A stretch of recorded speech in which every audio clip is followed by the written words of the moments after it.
Okay lang kayo? Good morning at meron tayong bagong pupuntahan ngayon.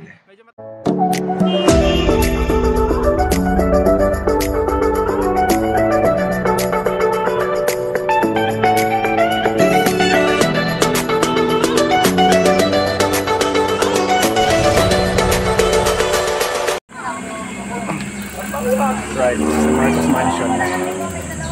It was built, I think, at approximately during 70s or 80s. So, abandoned na to. Actually, pwedeng gawin ito museum or restaurant, pwede rin resort or hotel.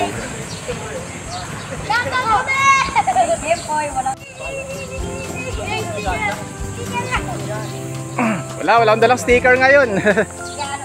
So today pupunta tayo ngayon ng Revpal for today's bike, ang bike ni Bayaw. Nagsimula tayo sa Santa Rosa, pasok sa Nuvali, pahinga sa Marcos Mansion at ngayon tuloy na tayo. May mga kasabay akong mga bata ngayon. Good morning. It's the Abyss Artist Lance Patrick. So, ang plano ko lang, Mahada, Terelay, Nuvali. Eh ngayon, nandito na ako sa Revpal, papuntang Tagaytay. Hindi ko alam anong pumasok sa isip ko. Ba't ako napasubo dito? Pero sige, go lang. Makasama kasi ang mga bata eh. Mga newbie. Samahan ko na lang. Baka mapaano pa sila. So, let's go. So approximately mga kasama ko ay mga from grade 6 to grade 8. All newbies. So akala ko silang samahan talaga. Kasi kawawa naman sila eh.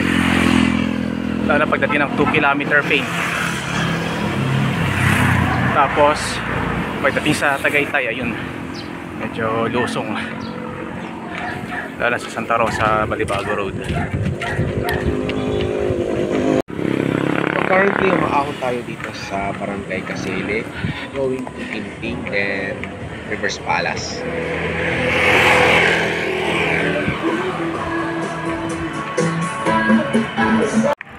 Here's the twist, wala akong ensayo sa mga mahabang ahon. Isa nilang kasama mga kasuma. Dito lang ako sa likod niya, just in case na problema. Laki ng pinagbago ng Casile simula na pandemic, pero pre-pandemic pa lang is marami ng mga bahay dito, pero hindi ganun karami kagaya nito. After pandemic, dumami yung mga bahay dito, mga resorts, commercial establishment. And way back in college, puro Talahiban to. Okay, dito kami nag-outreach sa lugar na to. So, shoutout pala sa mga small group ko, the F family, the Lauda Airs. Kami yung nag-outreach dito. Sila po.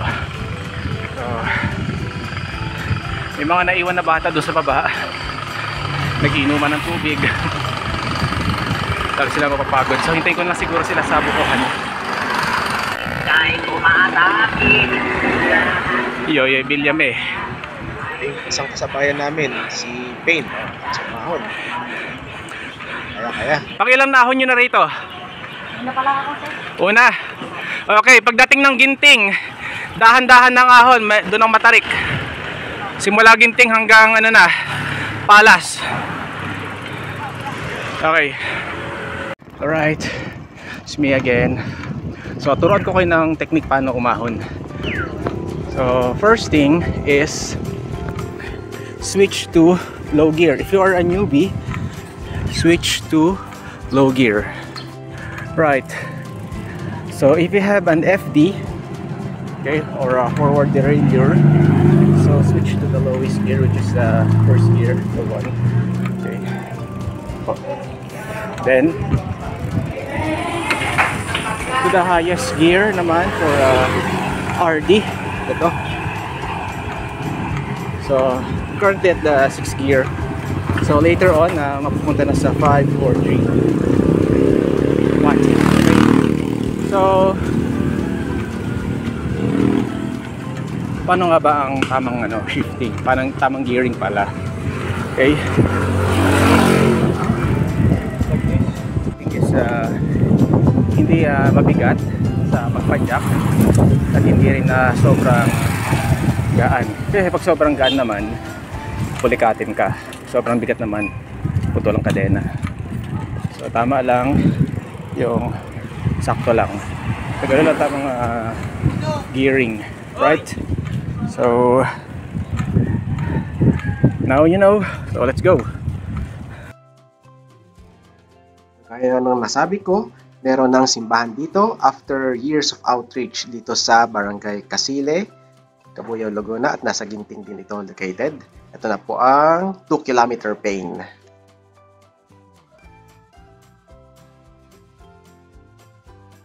Students are now exposed to the internet, especially in online games and social media.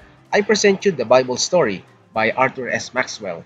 Students must engage in reading the Bible lessons with these books. Empower your students with timeless truths. These stories simplify biblical concepts, helping children grow in their faith. Order now and contact us. Sa kanya, ganyan lang yung gulong. Good news, nakasurvive. So, bad news, wala na yung pinag-stopoveran namin na Diana's Buko and pasalubong. Yun na nagiging marker namin para mag-stopover kasi wala na.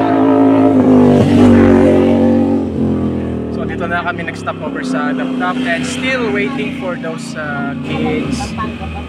Di ko alam kung nasaan sila, kung nasa Ginting na pa sila. So, currently, nandito ako sa Dapdap ngayon. So, later on, rekta na tayo sa People's Park. So inintay ko rin yung mga bata. Kamusta na kaya yung mga bata ngayon? Hirap pa naman, puro ahon.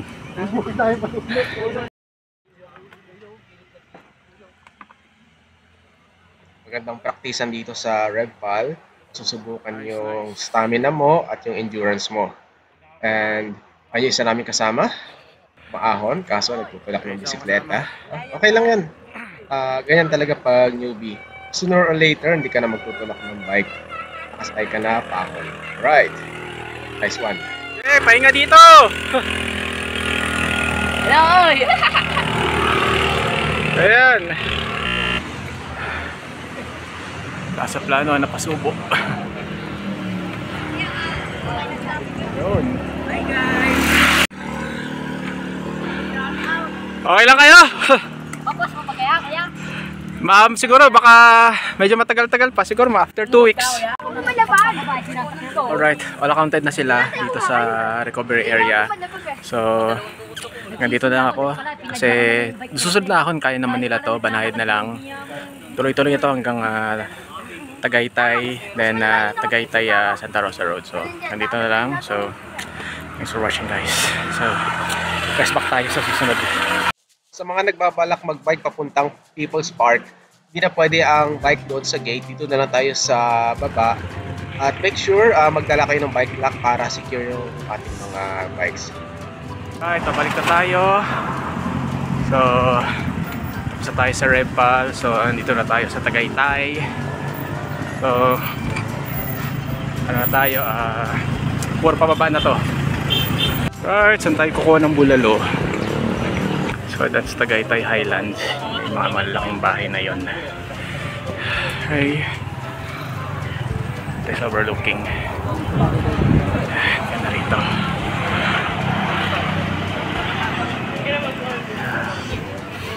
Pineapple plantation. Patikim ng pinya. Right, stop overlooking. Fresh air. It's good to be back. Strawberry taho are now available in Tagaytay. So, di lang sa Baguio may strawberry taho, pero hindi dito sa Tagaytay. Cheers.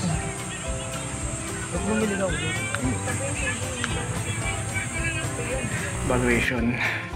Bago ka umahan ng ganun katarik na ahon, dapat siguro inom ka muna ng energy. Alam nyo na kung ano yun. So, medyo nahilo na konti sa may 2-kilometer pain, which is nabigla ako. Huling ahon ko kasi 2018. So ilang taon na ba? 19, 20, 21, 22, 23, 24, 6 years na. So ngayon na ulit nakabalik. Although maganda nang yung kalsada, except sa 2 kilometer ping na you need to bear it. So, praise the Lord, nakasurvive, nakauwi din. Don't forget to buy pasalubongs for your loved ones. Thank you so much guys for watching. And if you haven't subscribed to my YouTube channel, don't forget to hit the subscribe button and notifications bell so that you will be notified sa mga updates. Salamat po and may God bless us all.